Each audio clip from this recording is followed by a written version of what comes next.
LTO, ako naman na magko-call out sa inyo kaya. Paano na itatransfer ang mga nakaw na sasakyan? Kung yung maliit na bagay nakita ng LTO, bakit yung complaint ko hindi nila makita?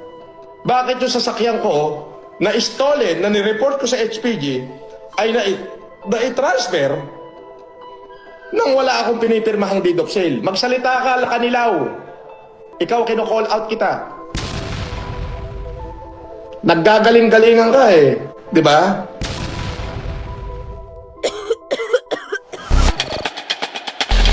I can tell we need to talk about things. The cold truth.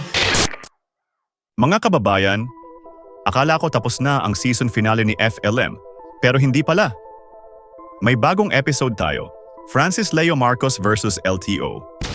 Kung hindi nyo kilala si Francis Leo Marcos, aka Norman Mangusin. Siya ay isang vlogger, influencer, philanthropist, kuno. Ang bida sa maraming plot twist sa social media. Kung may reality show lang ang Pilipinas, sure win ito for Best Actor. From Mayaman Challenge to LTO Challenge, ang bilis ng transition. Parang career change na walang memo. Eto na nga. May video na nag-viral showing FLM driving his SUV na hindi naka-seatbelt, tapos may hawak na cellphone habang nagmamaneho.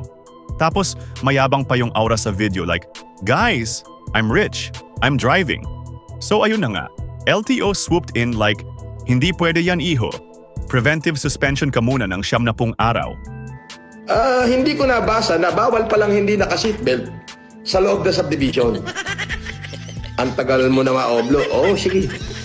Hindi ko alam yan na bawal pala ang hindi naka-seatbelt sa loob ng subdivision. Usually, pag nagdadrive ako, magsi-seatbelt na ako pagpapasok na ako sa any national road.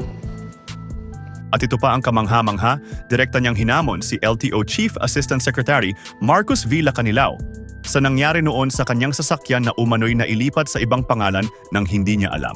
Magsalita ka, Lakanilaw. Ikaw, kino-call out kita. So ayan, while suspended siya from driving, FLM must face the LTO investigation. Worst case, revoked license impound ng sasakyan.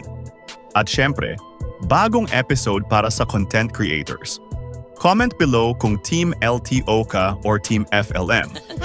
Like and subscribe para sa next Chismis episode, kung saan ang buhay ng influencers ay parang teleserye na walang ending.